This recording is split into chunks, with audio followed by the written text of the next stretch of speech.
కేలకు కేసీఆర్ గారి కుమార్తె కవిత గారికి బెయిల్ వచ్చింది మేడం. ఇది మరి సంతోషకరమైన వార్త బీఆర్ఎస్ వాళ్ళకి, టీఆర్ఎస్ వాళ్ళకి.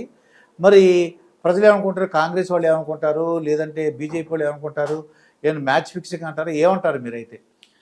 అంటే ఏదో ఒక మ్యాజిక్ పనిచేయకుండా బెయిల్ వచ్చింది అంటే నేను నమ్మనండి. మ్యాజిక్ జరిగింది, ఖచ్చితంగా మ్యాజిక్ జరుగుతుంది. ఢిల్లీ లెవెల్లో మ్యాజిక్ జరగందే. ఇప్పుడు ఢిల్లీ లెవెల్లో స్కామ్ జరిగినప్పుడు ఢిల్లీ లెవెల్లో మ్యాజిక్ కూడా జరుగుద్ది. మ్యాచ్ ఫిక్సింగ్ ఇది ఖచ్చితంగా. అయితే ఎవరైతే ముడేశారో వాళ్ళే విడదీయలేదు అంటుంటారు. అది అలా ఇప్పుడు ఈ ముడేసింది పార్లమెంట్ ఎన్నికల ముందు కేజ్రీవాల్ని అరెస్ట్ చేయటం కోసం కవితను అరెస్ట్ చేశారు. ఇప్పుడు కవితను అరెస్ట్ చేయకోకుండా కేజ్రీవాల్ని అరెస్ట్ చేస్తే బాగోదు కాబట్టి కేజ్రీవాల్ని అరెస్ట్ చేయడం కోసం కవితను అరెస్ట్ చేసి ముందు కవితను లోపల పెట్టి అప్పుడు కేజ్రీవాల్ని తీసుకుని వచ్చారు. మరి వాళ్ళు అనుకున్నది వాళ్ళు సాధించగలిగారు. కేజ్రీవాల్ కనుక బయట ఉన్నట్లయితే కనుక బీజేపీకి అన్ని సీట్లు వచ్చాయి కాదు. అక్కడ ఢిల్లీ ప్రభుత్వం మీద గురి పెట్టాలి అంటే కవిత భుజం మీదుగా బీజేపీ వాళ్ళు టార్గెట్ చేశారు. సరే, ఈ స్కాము మొత్తం బయటకు వచ్చింది, వాళ్ళ పథకం పారింది. సరే, కవిత ఇంకొంచెం ముందు రిలీజ్ అయ్యి ఉండేది లెక్క. అయితే ఏంటి ఆ లెక్క అంటే, ఇక్కడ తెలంగాణలో కనుక వాళ్ళకు ఒక 3 or 4 ఎంపీ సీట్లు వచ్చినట్లయితే టీఆర్ఎస్ పార్టీకి ముందే రిలీజ్ అయ్యేది. అయితే అసలు కవితని ఎలక్షన్ల ముందే ఎందుకు రిలీజ్ చేశారు, జైల్లో పెట్టారనడానికి 2 రీజన్స్. ఒకటి, కేజ్రీవాల్ లోపలికి తీసుకురావాలి కాబట్టి కవితను లోపల పెట్టారు. అలాగే అసలు కవిత ఇంట్లో ఎప్పుడో కవిత అరెస్టు అనేవాళ్ళు, ఏది అసెంబ్లీ ఎలక్షన్స్ ముందు కూడా. కానీ అప్పుడంతా అరెస్ట్ చేయలే. ఎందుకంటే బీజేపీకి central elections important, general elections important, రాష్ట్ర ఎన్నికలు వాళ్ళకి అంత ఇంపార్టెంట్ కాదు. అందుకని కరెక్ట్గా అసెంబ్లీ ఎలక్షన్స్ అయిపోయిన తర్వాత పార్లమెంట్ ఎలక్షన్స్ వచ్చేలోపు అరెస్ట్ చేసి జైల్లో పెట్టారు. సరే, ఇక్కడ వీళ్ళకి చూస్తే బార్గెయిన్ చేసే కెపాసిటీ తగ్గిపోయింది టీఆర్ఎస్ పార్టీకి. అందుకోసమే కవిత ఇన్ని రోజులు రిలీజ్ కాల. ఇప్పుడు చాలా ఊహాగానాలు ఏంటి అంటే, దానికి తోడు నిన్న వచ్చిన స్టేట్మెంట్ కూడా, దర్యాప్తు సంస్థలు అడ్డు చెప్పకపోతే కవితకి బెయిల్ వస్తుంది, దర్యాప్తు సంస్థలు అడ్డు చెబితే కవితకు బెయిల్ రాదు అనేది వార్త, నిన్నటి వార్త. దర్యాప్తు సంస్థలు ఎవరి చేతుల్లో ఉంటాయి? కేంద్ర ప్రభుత్వం చేతిలో ఉంటాయి. ఎవరు ఉస్కో అంటే, ఎవరు ఉసుకొలిపితే వేట కుక్కల్లాగా పడతాయి? కేంద్ర ప్రభుత్వం. ఈ రోజుకి ఇహ దర్యాప్తు సంస్థలు గప్చిప్ సంబార్ బుడ్డే అయిపోయినాయి. ఎందుకైనాయి అంటే, ఈ టీఆర్ఎస్కి అక్కడ బీజేపీకి ఒక అవగాహన కుదిరింది.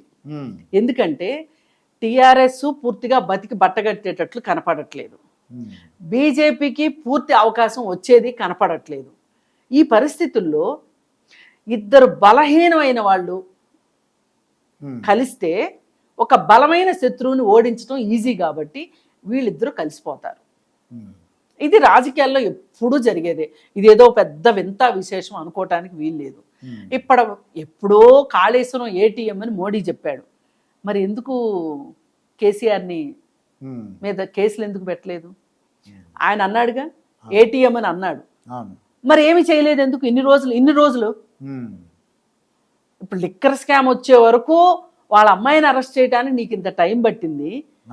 లిక్కర్ స్కామ్ కంటే పెద్ద స్కామ్ కాళేశ్వరంది, మరి ఎందుకు చేయలేదు? అందుకని టీఆర్ఎస్ ఏమన్నా బలపడితే గనక ఆ బలాన్ని తను వాడుకుందామని చూశాడు. అదేం బలపడేటట్లు కనపడట్లా. ఇంకప్పుడు కలిపేసుకుంటాడు. ఇప్పుడు కొన్నిసార్లు వ్యాపారాల్లో కూడా జరుగుతుంటాయి. ఒక పెద్ద కంపెనీని కొట్టాలి అంటే ఒక 2-3 చిన్న కంపెనీలన్నీ ఏకం అవుతాయి. అప్పుడు వాళ్ళ బలం వీళ్ళ బలం కలిపి వాళ్ళకంటే వీళ్ళు బలమైన వాళ్ళుగా అవుతారు. ఇప్పుడు ఆ ప్లాన్లోనే ఇన్ని రోజులు కేసీఆర్ మెడలు వంచటానికి కేంద్రం మెడలు వంచుతాను అని చెప్పి కేసీఆర్ అనడము, బీజేపీ వాళ్ళు వీళ్ళ మెడలు ఎట్లా వంచాలా అనేది మొత్తానికి ఇన్ని రోజులకి ఆ శుభముహూర్తం వచ్చేసింది. ఇప్పుడు ఆ రెండు పార్టీలు కలుస్తాయి. ఇప్పుడు కవిత కూడా ఒకసారి ఒక ఇంటర్వ్యూలో మోడీకి కూడా మా నాన్నంటే భయం అని చెప్పి, మోడీకి కూడా మా నాన్నంటే భయం అని, కేసీఆర్ అంటే భయం అని చెప్పింది. మరి వాళ్ళ కేసీఆర్ చలిజ్వరం వచ్చి ఇంట్లోంచి బయటికి రాలేని పరిస్థితిలోకి కేసీఆర్ వెళ్ళాడు అంటే ఎవరికి భయపడుతున్నట్టు లెక్క. అందుకని అసలు బీజేపీ వాళ్ళే కవితని ఈ స్కాము కేజ్రీవాల్ కోసం చేయించి, నిన్నేం అనమమ్మా, నువ్వు మాకు ఉపయోగపడు అంతే, మా టార్గెట్ కేజ్రీవాల్ అని చెప్పి కవితని ఈ స్కామ్ చేసేలాగా చేసి ఢిల్లీ ప్రభుత్వంతో కలిసి కవితను వాడుకున్నారు. అప్పుడు మ్యాచ్ ఫిక్సింగ్ లాగా, మ్యాచ్ ఫిక్సింగే మొత్తం. ఇన్నాళ్ళు జైల్లో ఉంచడానికి కూడా కారణం ఏంటి అంటే, వాళ్ళని జైల్లో ఉంచకుండా వాళ్ళని ఈమెను ఉంచకుండా వాళ్ళని ఉంచితే కష్టం. ఇదంతా రాజకీయ పరమైన ఎత్తులు పై ఎత్తులుగానే నేను చూస్తున్నాను తప్పితే ఇక్కడ కవిత ఏ పాపమో చేయలేదని నేను అనను. బీజేపీకి విధి లేని పరిస్థితుల్లో ఈవిడ్ని వదిలిపెట్టిందని నేను అన్నాను. అంటే ఇప్పుడు ఈమెకు బెయిల్ వచ్చింది అన్నంత మాత్రాన ఈమె నిర్దోషి అనేది కాదు. అయితే ఈమె మీద కొన్ని షరతులు కూడా పెట్టారు. ఏంటి అంటే, పాస్పోర్ట్ సరెండర్ చేయాలి, 10 లక్షల పూచీకత్తు, అలాగే సాక్షుల్ని బెదిరించకూడదు, ప్రభావితం అంటారు కదా, సాక్షుల్ని ప్రభావితం చేయకూడదు. ఇప్పుడు పాస్పోర్ట్ ఎందుకు తీసుకున్నారు వాళ్ళు? విదేశాలకు పారిపోకుండా ఉండటం కోసం పాస్పోర్ట్ సరెండర్ చేశారు. ఈ షరతులతోటి ఆమెకి బెయిల్ ఇచ్చారు. ఎప్పటికైనా సరే కనీసం పార్టీ ఏమైపోయినా పర్వాలేదు, టీఆర్ఎస్ పార్టీ కూతురే కావాలి అనుకున్నాడు కాబట్టి ఆయన, పైగా కేటీఆర్, కేసీఆర్, హరీష్ రావు వాళ్ళ అవినీతి మీద కూడా వాళ్ళ అంచనాలు వాళ్ళకున్నాయి, బీజేపీ వాళ్ళ అంచనాలు. వాటిల్ని గురించి కూడా నా దర్యాప్తు సంస్థల ద్వారా మీకు రక్షణ ఇస్తాను, కానీ మీరు పార్టీని మెర్జీ చేయాలి అని అదొక కండిషన్ ఖచ్చితంగా ఉంది. రాబోయే రోజుల్లో మనం అది చూస్తాము. ఒకప్పుడు కాంగ్రెస్ పార్టీలో విలీనం చేయడాన్ని కేసీఆర్ చాలా తెలివిగా తప్పించుకున్నాడు, కానీ బీజేపీ కబంధ హస్తాల నుంచి మటుకు తప్పించుకోలేకపోయాడు. వాటిల్ని గురించి కూడా నా దర్యాప్తు సంస్థల ద్వారా మీకు రక్షణ ఇస్తాను, కానీ మీరు పార్టీని మెర్జీ చేయాలి అని